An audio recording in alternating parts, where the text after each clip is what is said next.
Welcome to Spirits Podcast, a boozy dive into mythology, legends, and folklore. Every week we pour a drink and learn about a news story from around the world. I'm Amanda. And I'm Julia.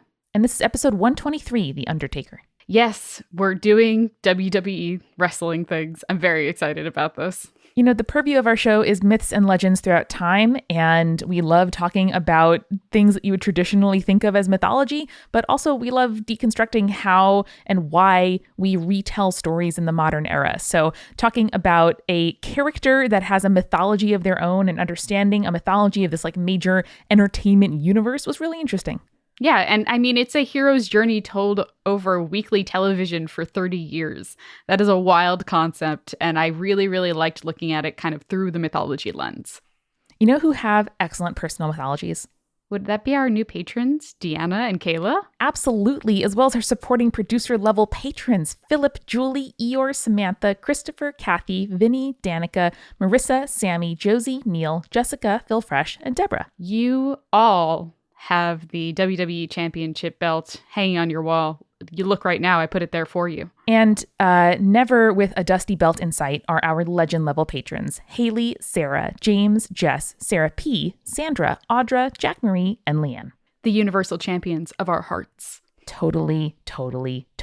Julie, what were we drinking during this episode? So we did an early morning recording for this one. I know you were rocking a tequila sunrise. I sure was. Cold brew cocktails for Eric and I, mostly because when you're about to sit down to watch Wrestlemania, which is this Sunday, by the way, you absolutely need that energy. It is like an 8-hour show. So you're going to want to have that caffeine level intake high. Yes, and we asked editor Eric Schneider to come on board and tell us all about The Undertaker since this is his favorite wrestler. Mm-hmm. So it was extremely exciting. Maybe not his favorite wrestler, but one that he really wants to talk about. Yes, it's a childhood. It's like something you grew up with. And also this week, I want to let everybody know that Julia and I guest starred on this great role-playing game podcast called Board Ghost. We played a wonderful game that is not yet released, so we were like very exclusive. When we played undead female water spirits. Rehearsal, yeah, it was, sorry, I said undead there because I was so in the Undertaker headspace. Mm-hmm. But yeah, we played water spirits called rehearsal. It was extremely exciting. We got to invent backstories and use spells and let curses, fly upon different people. And it was a really fun time. So if you're looking for a new podcast to listen to, that's great. And if you want to just check out our episodes, there's one coming out today and one coming out next week. Yeah, we had a lot of fun doing it. It was really, really interesting. And they have a massive backlog. So if you're looking for something to really deep dive into, highly recommend the show. Absolutely. And we also want to let you know that this episode does mention, since it is wrestling, some discussions of bodily harm and violence. So just a heads up, if that isn't your thing, feel free to skip this one. But if this is completely up your alley and you would love to share the show with a couple of friends and invite them over to Wrestlemania, Julia and Eric talk about it in the episode, but please tweet us at Spirits Podcast and let us know what your favorite musical is in order to get a wrestling recommendation, or just share with us your very punny party foods. Don't worry, it'll make sense. Yes, it will. Without further ado, enjoy Spirits Podcast episode 123, The Undertaker. So listeners, as you are listening to this episode, as it is downloaded and in your feed, we are 4 days away from WrestleMania? That is correct. And no. So Is it? Yeah. Yeah. Wednesday, Thursday, Friday, Saturday, Sunday. 4 days. Yeah. So, I don't know if you suggested this first, Eric, or if I approached you about it. Either way, it makes sense. I think I suggested it like week 2 of the podcast. I was like, we should do Undertaker sometime. So, because you are the wrestling expert, I am but a newbie when it comes to wrestling history. I thought it would be really interesting for you to tell us about the Deadman before WrestleMania. Yeah, so today we're gonna talk about the Undertaker, the phenom, the undead wizard of the WWF and WWE. See, I didn't know Undead Wizard was one of his titles, and that's very good. I don't know if he was ever referred to as the Undead Wizard, but he is definitely an undead wizard. It's true. This is definitely maybe modern folklore by some definition, and I am here for it. I have a tequila sunrise. It is 11 in the morning, and I'm ready to go. I've got a cup of coffee. Now, we all have some history with wrestling. You guys watched in the 90s during the Attitude Era on and off. as did I occasionally. I got back into wrestling in college when we had free cable, and then Very kind of important. watched it for like 2 Bless. or 3 years, very sporadically. And then I got mostly back into it fully like 3 or 4 years ago, right after WrestleMania. So I think this is coming up on 3 full years of watching wrestling for me that I'm at right now. But in that time, I've gone back and watched lots and lots of old wrestling. Can we give people a primer on wrestling is scripted? There is also a lot of athleticism involved. There's like a world, kayfabe. Can you make kind of a general primer for folks? So the general thing is that wrestling is predetermined outcomes in an athletic TV show. It is presented as a real TV athletic competition where the results are predetermined backstage. There is a great piece, which I will link to in the actual description of the episode, by a man named Mike Quackenbush, who is the promoter for... What? It's very cool. He follows me on Twitter. But he is a promoter for a promotion called Chikara. And he has a great, great little speech, 5-minute speech that he does, which is all about, hey, wrestling is just... Imagine if your comic books like performed in front of you. Imagine if you could see, Marvel's Avengers Infinity War, but performed live in front of you with the very much assumption like, okay, what we're doing here is real. And before we get fully into it, so Amanda mentioned kayfabe. Kayfabe is the fictional world of what is happening in wrestling. The characters go by their kayfabe names. The storylines happen in kayfabe. When things happen in the real world outside of that, it is referred to as shooting. So there's working, which is the working the kayfabe, and shooting is the real world, our world, like exposing the peek behind the curtain. In fandom terms, kayfabe is canon and shooting is out of canon. The other great thing about wrestling in general is that because it is a real athletic competition, it takes place week to week. And because of that, like, these storylines are not told in like a 10 episode season from April to May. They are told yearly over 30 years. The Undertaker's story starts in November of 1990. Oh boy. Oh, Which is a long time ago. That was before Amanda and I were born. Yeah, Julia, but as I do that math, I'm just like, that can't have been 30 years ago. Oh, no, it's almost 30 years ago because we are almost 30. He shows up at Survivor Series, and he is hailed from Death Valley. Of course. This guy Oh, boy. is... his music is a funeral procession. There's like a gong. It is extremely different from everything else you've heard before, because most people are like your Hulk Hogan's or your Bret Hart's, and they've got like loud jamming music. And this is a dude in a giant large brim hat, a black overcoat, a purple tie, and he just slowly walks out to the ring and just decimates people in this match. And he is just taking people out one by one. He takes out Bret Hart. He does some damage to Jim Neidhart, Birdman, just like is decimating people. And it's like, who is this person? We have never seen a character like slow and methodical. His signature like thing he does in the ring is he gets like laid out, which happens all the time, but then he sits like straight up. And it is like a Oh, zombie no. from the grave. spooky as fuck. It is taken directly from for the Halloween movie series, Yeah, it in which Michael Myers does the exact same thing.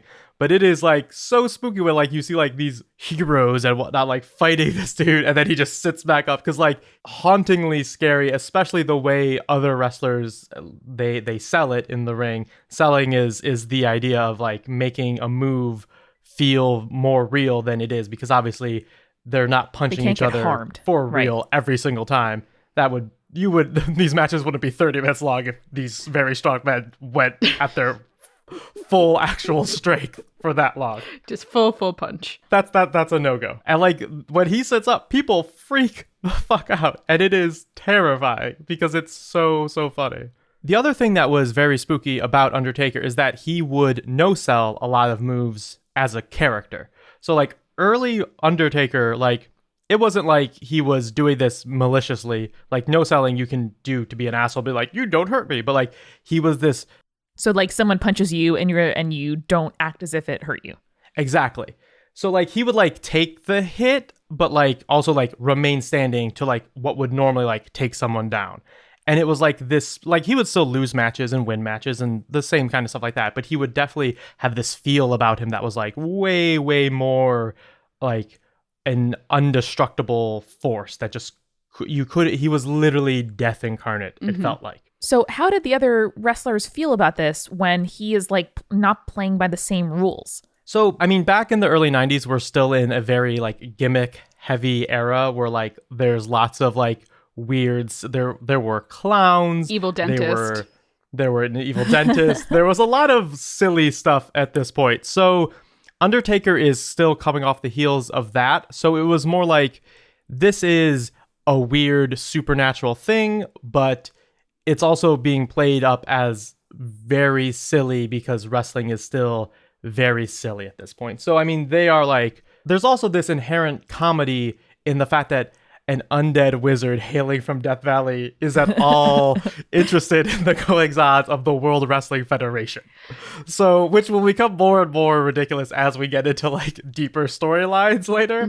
But like, there's this level of just like pure, I don't know, non sequitur comedy where it's like, why is this person even here? So for everyone else, it's like, I gotta beat the Undertaker. Undertaker's really good. That's my job. Like, no one's like, you don't belong here. Why are you even here? Kind of stuff. It is silly in a way that is also serious in another sense. Well, it's important to know that wrestling kind of comes out of a carny kind of history and background. So the inherent comedy of wrestling, professional wrestling, comes out of this idea that you had to entertain no matter what. So even if you were just this big, strong man going up against a clown, you still had to make this performance, one, believable, and two, entertaining for the crowd. Right. So the first big point we'll touch on Undertaker is that he initially has a manager named Brother Love, who is this ridiculous character, very kind of sleazy used car salesman type, trying to like promote the Undertaker. He eventually hands off Taker's management to Paul Bearer. Which, that name is so good. Which is a great name. It's Paul Bearer. The Undertaker is The Undertaker.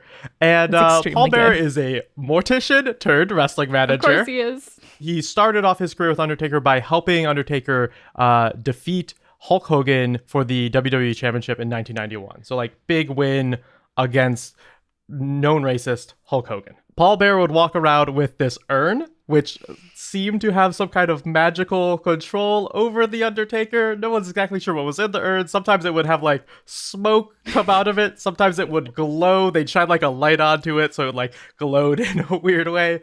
So it was this like magical urn. I mean, it's got to have like his soul in it or something, right? Like if we're going from a mythology standpoint, the only way you could possibly have control over this person is if it has their soul in it. Like, think Koshe the Deathless. Or maybe... Oh, wait, sorry. Undertaker is Koshe the Deathless of wrestling. We found it. There we go. We found it. So where did he bury his heart? In the urn that Paul Bearer has. Yeah, but is it like inside a fish that's inside a bear that is under a mountain that is marked with pine trees? It's just under every wrestling ring. It's under every wrestling ring. And Paul Bearer just carries it around city to city. Undertaker was a heel, known as a bad guy. Heels are known as bad guys. Faces are known as good guys in wrestling. Until backstage saves the Macho Man Randy Savage from a vicious attack by Jake the Snake Roberts.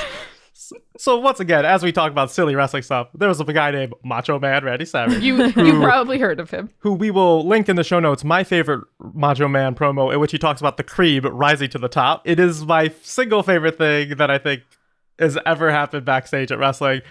Jake the Snake Roberts had a giant snake. So like that's the kind of era of silliness we are in at this point. Which, the reason that I know the minuscule amount about wrestling that I do is that in high school theater club, Julia and I were friends with a ton of the people on the tech crews, many of whom were like burly men who loved wrestling. And to me, it makes absolutely no sense that every fan of theater is not also a fan of wrestling and vice versa, because wrestling is musicals, wrestling is musicals. And I think anyone who loves wrestling should watch a ton of musicals, and any Spirits fans who are like, I love Little Shop of Horror, I love camp, I love like character, I think you get a lot of enjoyment out of wrestling too. It's not without its faults, but after this episode, I am opening up my tweets. Please at me and ask me what the best place to start with wrestling is by telling me your favorite musical. Just include me on those as well. Yes. I won't be able to help with the musical side of it, but I'll just send you to some good stuff anyways. Paul Bearer and Taker have a good relationship for 5 years until in 1996, Paul Bearer attacks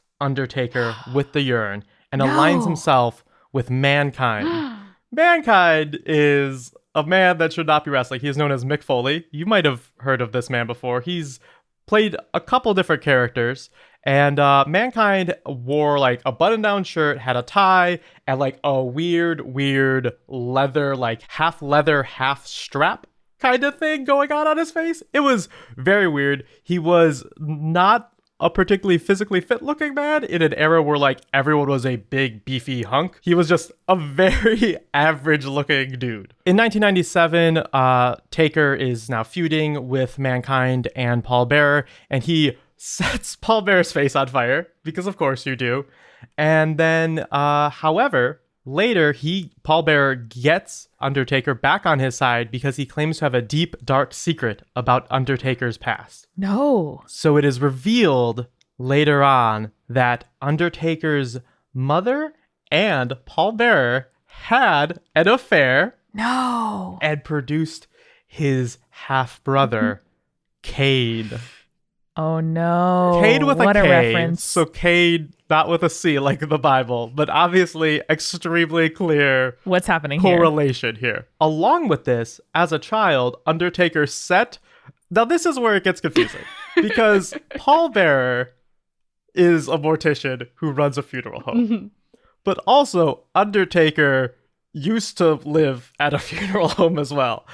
I couldn't find in my research if this was the same funeral home, because Undertaker sets this funeral home on fire, killing his parents and his half-brother Kane. Mm-hmm. No. This is presumed an accident. Sure. Later in 1997, at the pay-per-view Bad Blood, Undertaker is wrestling Shawn Michaels, who is one of the best wrestlers then, before, and much later on, as we'll talk about.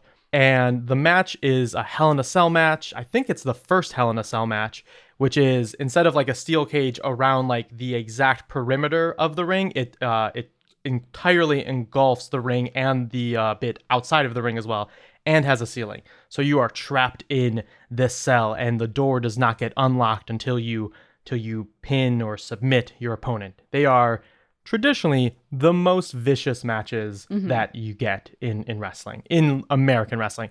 Over in Japan, they do some like stuff where like there's piranhas like surrounding the ring, like some real crazy stuff, barbed wire, ropes.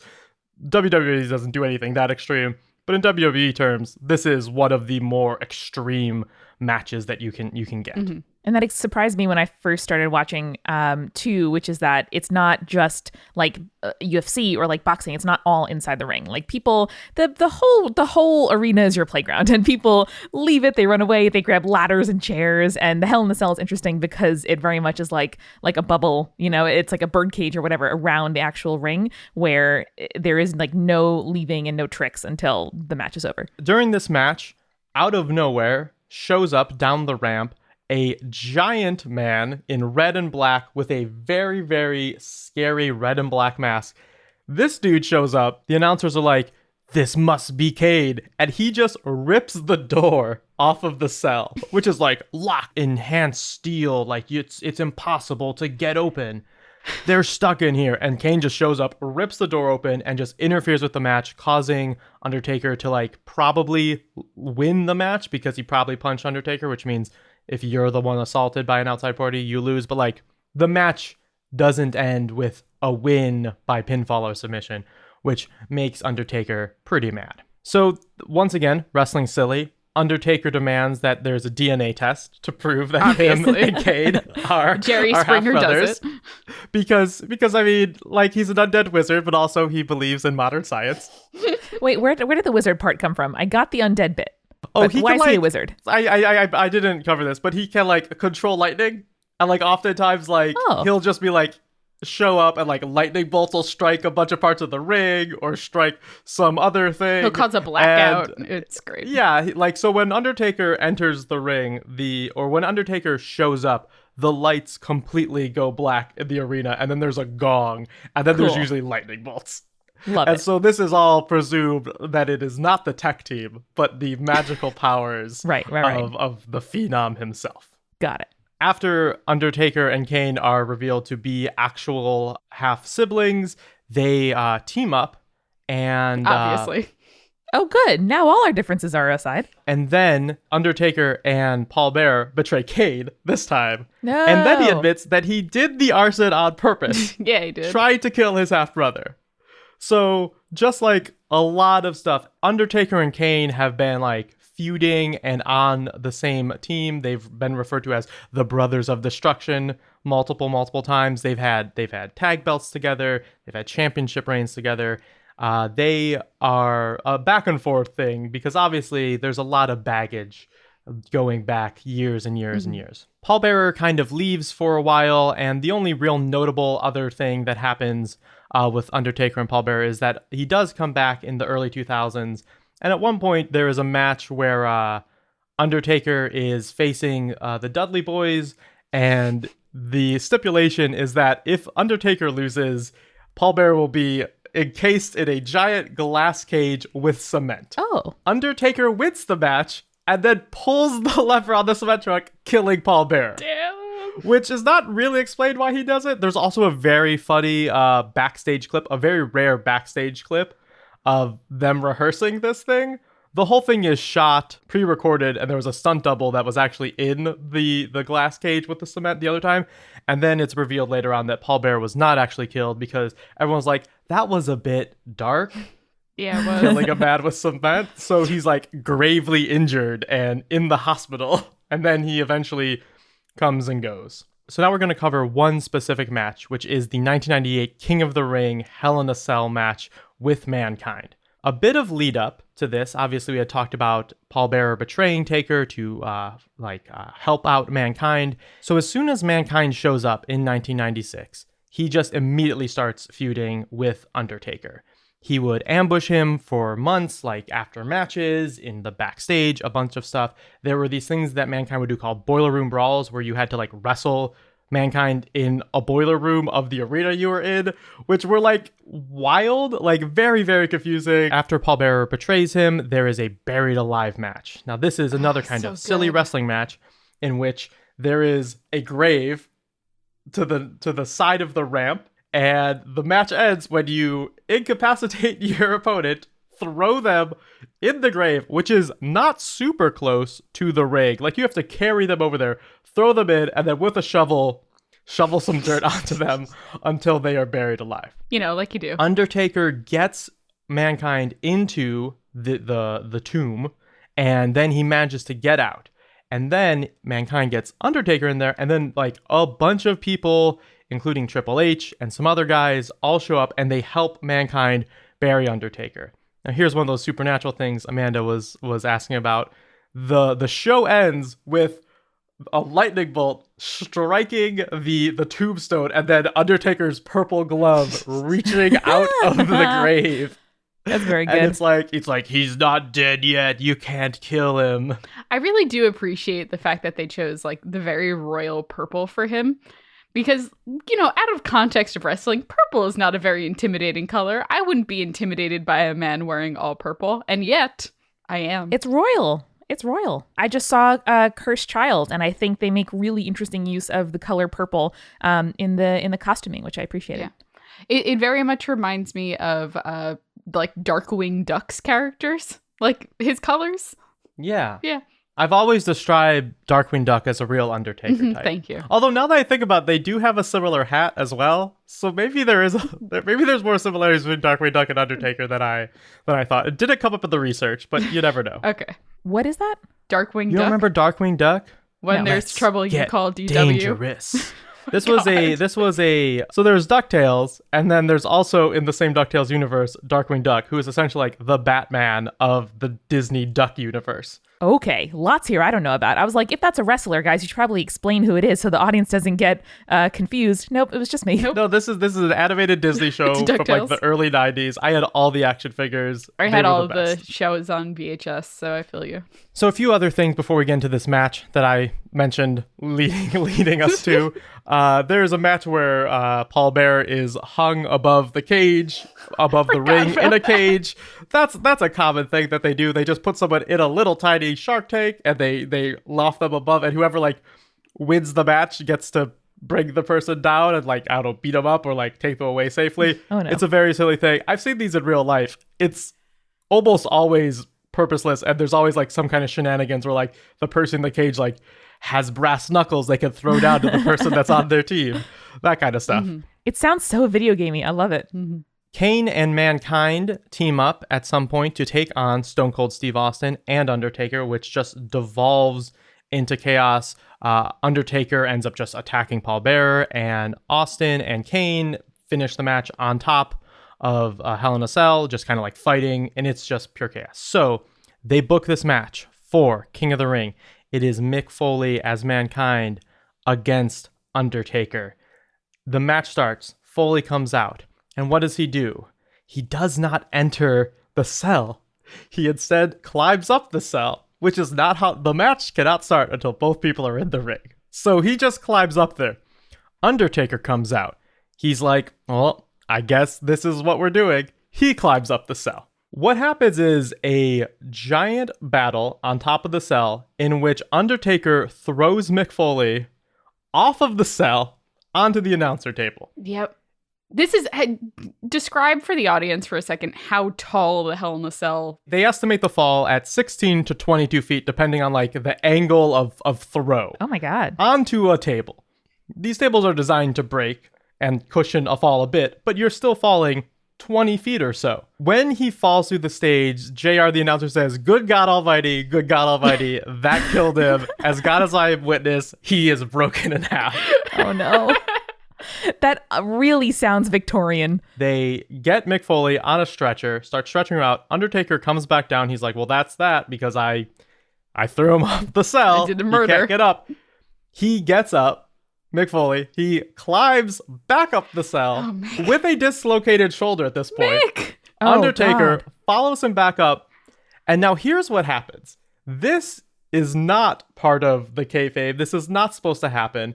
He choke slams Mick Foley on the top of the cell, and the cell breaks. And Mick No. Foley goes falling through the cell and lands in the ring. Oh my God. No. Undertaker legitimately thinks he has killed Mick Foley because he just kind of like he gets knocked unconscious because this was not supposed to happen.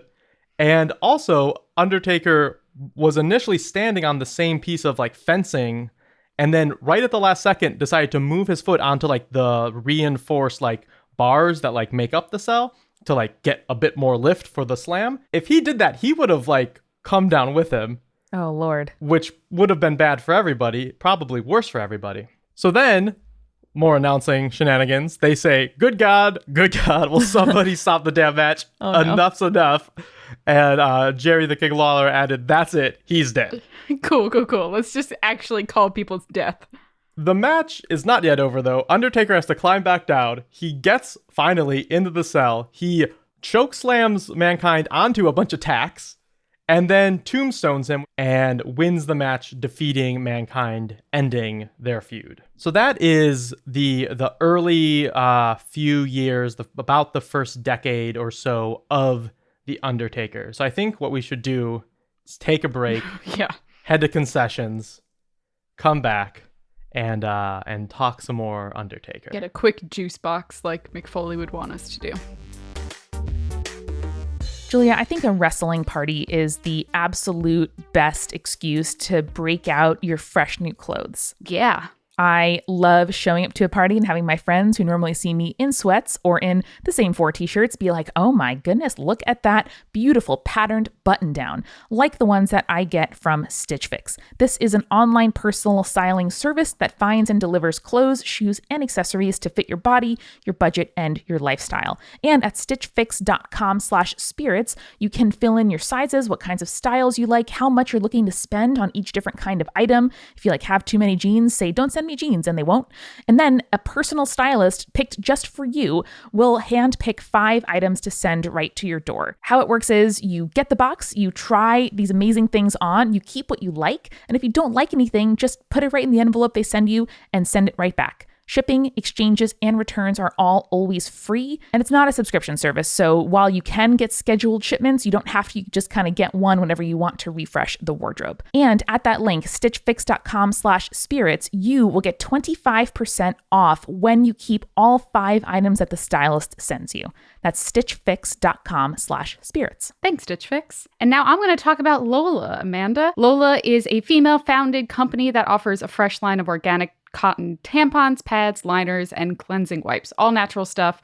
They don't put any chemicals in it. They don't bleach things. It is all safe for your body. The nice part about Lola, too, is it is a subscription service. You can get pads and tampons delivered to your door every single month or however often you have periods. And they send you what you need. So if you're like, I have a couple of light days, then 2 heavy days, and then 1 more light day, they'll send you what you need for those days. And honestly, my favorite part about Lola is they do good with every purchase. So every time you make a purchase, they donate feminine care products to homeless shelters across the US. And I think that is such an admirable trait for a company. You can get 40% off all your subscriptions by visiting mylola.com. That's mylola.com and entering the promo code SPIRITS when you subscribe. Again, that is mylola.com and enter the promo code SPIRITS. Thanks, Lola. And finally, we would love to welcome a new sponsor to the show. This is a service that I have been using for years, and I am super stoked to bring them to our listeners. Hover is your source for buying domain names online. You probably know that feeling if you're a person that does projects, that buying a domain name is like making the thing real. And Hover is awesome in managing all different kinds of domains. So from the Spirits domain that's going on 4 years old to the Multitude one that's much newer, I'm able to keep all my domains in the same place, to pay for them with the same credit card, and to have the flexibility to choose the right platform for my business, whether that's email hosting, just domains, or whatever kind of website hosting I might need to use. Hover is adaptable, it is quick, and it is super convenient. They have really responsive customer support. I know that when a domain problem is not working and your website goes down, it's like the worst possible feeling. So the customer support team is there if you need them. They let you connect the domain to lots of different website builders, like I said, and they don't really have upsells. They let you add features, but they're not trying to make you click past a bunch of offers to get what you need. So today you can actually go to hover.com/spirits to get 10% off your first purchase. That is hover.com/spirits for 10% off. And go ahead, check them out, go to the landing page, click around, and make today the day that you commit to your new idea by buying a domain name. Thanks, Hover. Now let's get back to the show.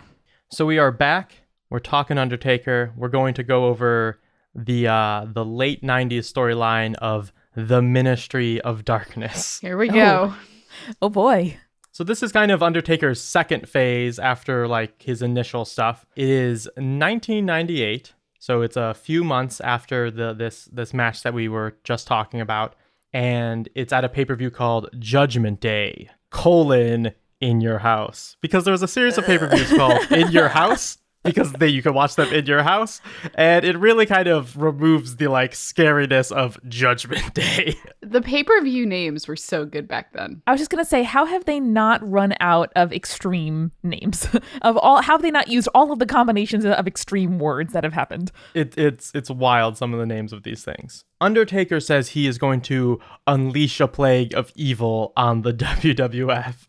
Once again, This is at this point, there are no more supernatural characters. That kind of all fell away by the early 90s. I mean, there's been a handful here and there, but for the most part, wrestling is back to business kind of stuff. Individuals who are extremely strong having feuds. Mm-hmm. Exactly. Like it's The Rock and Stone Cold Steve Austin are just like strong guys that are like badasses and have like a purpose and a storyline. But like Undertaker is like this mythical creature that's like, I will unleash evil upon the world. It's like why are you doing that just specifically to wrestling? Like, it seems like you should have loftier goals than taking control over a wrestling federation. Yeah. So this starts by him interfering with some Stone Cold and The Rock matches, hitting Stone Cold with a shovel, and trying to bury and or embalm Steve Austin alive. Sure, why not? Just why not do that? And Kane stops him at one point. Man, I can't get over this idea of embalming as a threat. It's like, I'm going to replace all your liquids with other liquids. I mean, it's very bad. It would be very bad if it happened. It would be bad, yeah, no doubt. But it's just extremely funny also. So now we get into some of the more convoluted and weirder, silly wrestling plots. So Stone Cold Steve Austin has this plan to get Undertaker locked away in an asylum. Oh boy. Okay. The like criminalization of mental health in this country is awful, and asylums are horror movie tropes. So let's acknowledge that, move forward.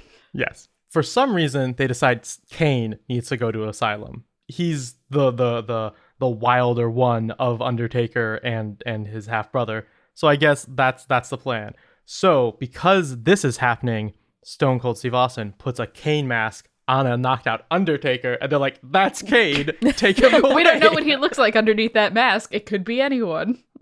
It's just like all Shakespeare plots where it's like, I don't know, he put a wig on, so clearly that's a woman. Mm-hmm. Yeah. Which they then do, and then Taker escapes the asylum. Obviously, because he's goddamn magic. Then Undertaker starts recruiting people into the Ministry of Darkness. He starts with the Acolytes, JBL and Farouk, and also gets a group of people named The Brood, which includes the future tag team of Christian and Edge and a guy named Gangrel, who I do not recall at all. These guys were vampires. Obviously. So as I did say, there wasn't a lot of supernatural stuff. There was the occasional like weird we're vampires stuff, but like kind of those like not really vampires. Like the current wrestler Ember Moon, her gimmick is she's a werewolf, but not really a werewolf. She's just like pretty and has interesting contact lenses. Yes. Yeah. Pretty like spot on, exactly. Undertaker's goal with the Ministry of Darkness is to gain control of the WWE. And from there, who knows what? Just take over the world. That's the beginning of the plan, and that's the end of the plan. During this time, there is the McMahon family, who you might know as the people that run the WWE. There is Vince McMahon, his wife Linda, and his son and daughter Shane and Stephanie. They are at this point called the Corporation because they are quite literally the people who own the company. But they also love injecting themselves into the storylines of wrestling pretty often. So Cade, who is still dealing with this like we want to send him to the asylum thing, decides to join up with the Corporation to avoid going to the asylum. So Kane then has some Inferno matches with Undertaker as he is sided with the Corporation, where all of the ring sides are on fire and you gotta wrestle inside of that, which is scary but not that dangerous because you just don't get thrown out through the fire. Ideally. Undertaker then, in a very vicious move, sets a teddy bear on fire. No. It is Stephanie McMahon's childhood teddy bear, which makes Vince McMahon so angry. That makes me angry. Too far. He reveals that he is taking orders from a greater power. Oh, no. Then we get into one of the darker storylines or moments of WWE history in which Vince McMahon sends his enforcer, Big Boss Man, obviously, because these names are great, to fight Taker, and Undertaker beats him, and then the Brood come out and they lower a noose, and Undertaker puts it on Big Boss Man, and they hang him inside of a Hell in a Cell. Oh boy, don't like that imagery one bit. Which they got in a bit of trouble with the FCC for that one. I think it was a pay-per-view, but they were like, I don't know, maybe don't show that for kids. Like now WWE is PG rated, but at this point it was like PG-13 TV stuff. So this was at that point, and it's not like that nearly as much anymore. Thank God. Undertaker tries to kidnap Stephanie McMahon because he believes that if he can marry Stephanie McMahon, he will gain control of the company. Here's the thing. Don't like that. So many wrestlers have tried to marry Stephanie McMahon at this point, I think. One actually did, like in real life. Triple H actually does marry Stephanie McMahon, both in storyline and in real life. I think they got married in real life, and then they had to weirdly fit it into the storyline. Yeah. After a couple attempts, he does actually kidnap and holds the Black Wedding to marry Stephanie McMahon, in which Stone Cold Steve Austin shows up, interferes. He's like, I don't want you having control of the WWE. And obviously this is the best way to do it. He interferes and stops the wedding. Undertaker then, in a very weird move, merges the Ministry of Darkness with the corporation, forming the corporate ministry. Oh no. Undertaker threatens to sacrifice Stone Cold Steve Austin to the greater power. There's a lot of weird sacrificing things happening at this point. Like multiple people have been like hung on like the Undertaker's logo, which is like kind of a cross, but like slightly different. The wrestling in the late 90s was the wildest stuff in the world. Now, do we think that the Undertaker was like, I don't know, sacrificing people to Cthulhu, or was it like just weird eldritch horror kind of thing, or was it an evil god? Who can say? Well, we do find out, and I'll let you know, because that evil, greater, higher power is revealed to be Vince McMahon. Of course it in is. a robe. No. In a robe is classic. It was run by aliens the whole time. Like this higher power shows up a couple times, just in a robe. And then eventually takes off the hood and goes, it was me, Austin. It was me the whole time. And it is revealed that this whole plot line is that it was a ploy from Vince to get revenge on Stone Cold Steve Austin because he didn't want Austin to have the championship. Yep, that sounds right. That feels right. Because Linda and Stephanie McMahon are mad about Vince being an asshole to them because apparently like Vince was in on all this evil plot. They give control of the WWE to Stone Cold Steve Austin. Like Linda like was CEO and she steps down and just makes Stone Cold Steve Austin the CEO of the company. In reality? In the story? What? So in reality, she was CEO and steps down to run for Senate and loses. Real bad. She loses real bad. She loses very poorly. And they also give him 50% of the shares of the company. Which you pretty much can't do if you have a company. Yeah, well, Vince has the other 50% in the storyline. It's a publicly traded company. No, but you never cut a company's ownership exactly in half. Like someone always has a voting, like a kind of vested or voting majority. To wrap up this storyline, Austin then loses control of the company in a match with Vince and his son Shane, and then they gain 100% control of the company. Undertaker does a lot of stuff after this. He returns after an injury as the American Badass, where he just rides a motorcycle, does not look like an Undertaker at all, and has a theme song by Limp Bizkit. Okay. So like the early 2000s, very, very different. He eventually returns to the Deadman character, but we'll finish this discussion of Undertaker with the streak. Year over year, WrestleMania is the big thing in wrestling. And it's referred to as the showcase of the immortals. God, I love wrestling. Why? Who knows? So after a few years, they start to realize that Undertaker has never lost at WrestleMania. And it's first called out in 2005, and it is referred to as the streak.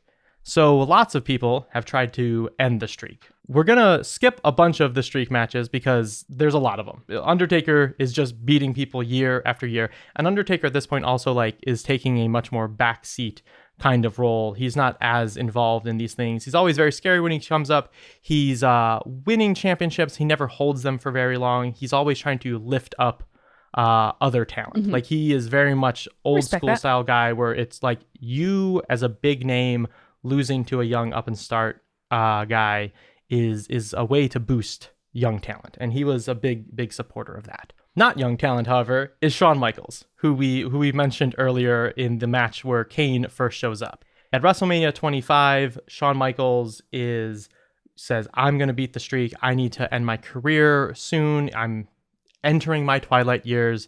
He, at this point, has this born again Christian, not like gimmick, but like he is a born again Christian, and he like is like, I have the power of light. You are pure evil. I will be able to defeat you. It's not like explicit, but like the subtext is definitely there. Shawn Michaels struggled with drugs a lot, and like through Christianity found a way out of that hole, which is great for him. And so it's kind of like played into this storyline. His entrance to this is amazing. It starts with like, he has this theme song that like starts with, I'm a sexy boy. It's okay. You think I'm cute? So, I know I'm sexy.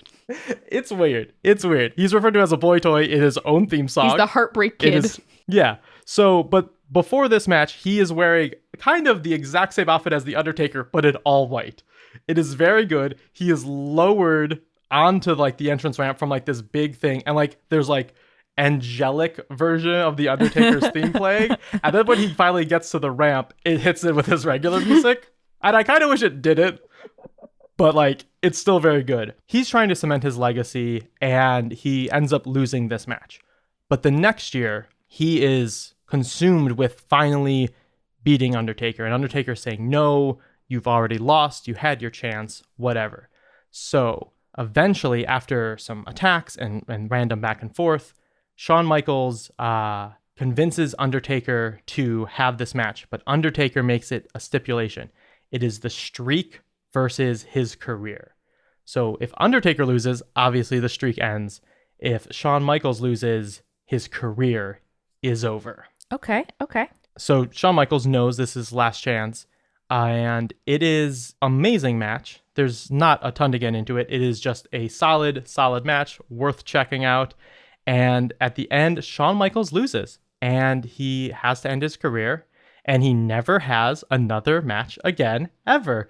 Wow. Even if you look it up, he does. It might say that he had a match in Saudi Arabia recently, but that didn't happen because his career ended at WrestleMania 26. The next two streak matches are with Triple H, Shawn Michaels' best friend. The first one is a no-holds-barred match, and this is where my research was the most fun because the matches are like important, obviously, but before every match at a pay-per-view, they have like this vignette where they like go over like the storyline leading up to these matches. It's very convenient. And this one is particularly good because they had some country guy write a song about the streak. Oh my God. And it's just like 18 men have fallen.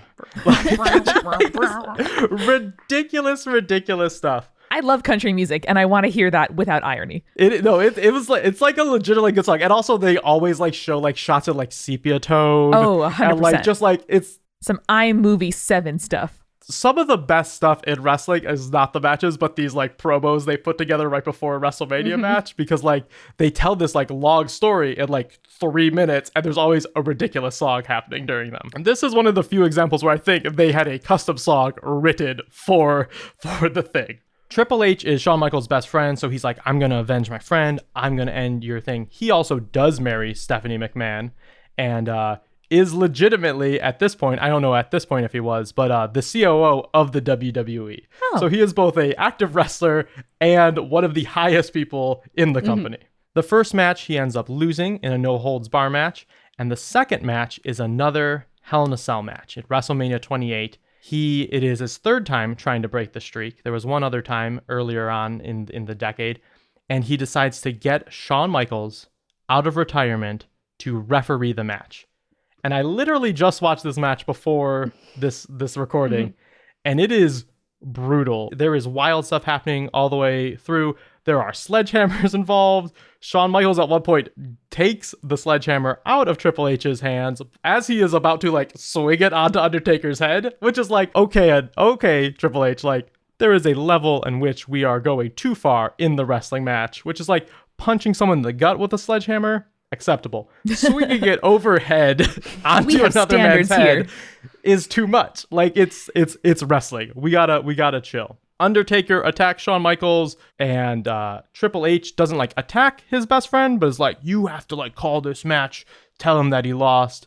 At the end, Triple H like is clearly defeated, does his signature suck it move, and then Undertaker tombstones him and loses. Like the acting, whatever you want to call it, the emotion behind this match is unbelievable. At the end of the match, when the cage lifts, the three of them walk out arm in arm up the ramp together and like hug. And it is like a truly emotional moment because like it is kind of like this final moment between these three legends. But the streak has not ended. Enter Brock Lesnar, WrestleMania 30. Motherfucking Brock Lesnar. Brock Lesnar was a UFC champion, legitimate like fighting guy who enters the WWE, and they have this match with Undertaker where it's who's going to win on this one. Like no one expected Brock Lesnar to defeat the Undertaker, but after 3 of his signature F5 moves and a submission, he pins Undertaker at WrestleMania, and the crowd is truly blown away. It is one of the rarest instances of just no one knowing what to do with themselves. Typically, as soon as someone wins a match, the winner's music plays. They did not play Brock Lesnar's music for like a solid 2 or 3 minutes, and it is just silence. Like people are shocked. Brock Lesnar is a weird pick to end the streak. A lot of people think they were trying to build him up into this rising star, but Brock Lesnar kind of is a dick and doesn't really care about the WWE at all. But yeah, so that is the end of the streak, and I think the end of where we'll talk about Undertaker. It's a wild ride, and there is 25 years of wrestling history there that we condensed into as little time as possible. Yeah, I'm so, I don't know. The Undertaker's legacy and his storyline that's been told over the years is so much the epitome of what wrestling is to me, in the sense that it is these over-the-top, large, legendary stories that are just told over the course of years and decades. No, I definitely feel that. And Eric, what does wrestling mean to you? Like, what do you love about it? Why are you so delighted by these stories? I think a big thing is that there is this unexpected novelty of it. Like, because it is a weekly show, and I don't watch it every single week, but like because there's this long storyline, there are things that like happen over these extremely long amounts of time. Like in WrestleMania coming up on this Sunday, there is a wrestler named Kofi Kingston who has been in the WWE for 11 years, and by pure happenstance and like crowd support is now in the WWE Championship match. And they have made like his life a living hell over the past few weeks to get into this match. And like the way some of these things happen is so spontaneous, and like there is a plan, but like the plan shifts very often and very fluidly. Mm-hmm. Like people will win championships that you just don't expect. So there's this like thing about like where you have Game of Thrones has 7 or 8 seasons, I can't remember, and it's this story that's told over 8 years, but it's scripted, and like you're cutting between these things. You watch these people week after week, and like if you are one of the people, like I didn't watch all of the Undertaker story over 25 years, but like if you did, you saw this amazing arc of like story happen. And like it's hard because wrestling is bad a lot of the time, undeniably, but there is this amazing thing about like seeing these amazing moments that like take place over like these long periods that like you don't really get from any other form of entertainment. Also, I was at a live show when Undertaker showed up and the lights went black and like he showed up in the ring out. And it was the purest moment of joy I think I've ever experienced in my life. Like I screamed until my lungs hurt because like it's this iconic thing that's just like, holy shit, I can't believe this is happening.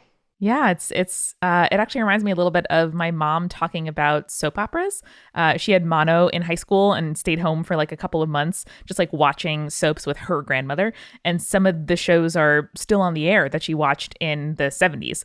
And, you know, the characters that she empathized with then are now like parents and grandparents. And so I realized that they're like different kind of realms and moods of storytelling. But I appreciate that for her, it's something where like it accompanies her through life, and different things appeal to her at different moments, but it's something where, you know, it still has relevance and it still builds on something that she experienced so long ago. And it sounds like that's something that lifelong wrestling fans experience now. Yeah, for sure. So if this has interested you at all in wrestling, there is a WWE network that you can subscribe to. Plug the WWE network. No, I'm gonna plug it for one reason. This is I not don't SponCon. suggest you get this involved in wrestling, but if you sign up, you can get a month free and you can watch Wrestlemania, which is approximately 17,000 hours long. I think it starts at 4 p.m. and ends at 11 p.m. this Sunday. So like it is a very long show, but like if you want to check it out, like you can get this show for free. It is some of the wildest stuff you will see, and it is a blast. Like we have a bunch of people come over, people that watch only WrestleMania, people that don't really watch wrestling at all, people that are big fans, and it is always we make pun foods. So I always make Undertakers, Nice. which are nachos, but like with tater tots at the bottom layer. Very Yum. very delicious. But yeah, it's a fun thing to check out. It's definitely not for everybody, for sure, but it is a lot of fun if you're willing to give it a shot. Mm-hmm. Yeah, it's hard to get into stuff that has such a long history, but hopefully this whetted your appetite a little bit. And if you're interested after hearing the episode, hit us up at Spirits Podcast on Twitter, and Julia and Eric will give you some recommendations on where to start. Yeah. And as the Undertaker would probably remind you in his deep, gravelly voice, stay creepy. Stay cool. Thanks again to our sponsors. Stitch Fix, your online personal styling service, will give you 25% off when you keep all 5 items in your box at stitchfix.com/spirits. Lola is a company for people with periods by people with periods. Go to mylola.com/spirits to get 40% off any subscription service. And Hover is your source for domain names and email hosting. Go to hover.com/spirits to get 10% off your first purchase.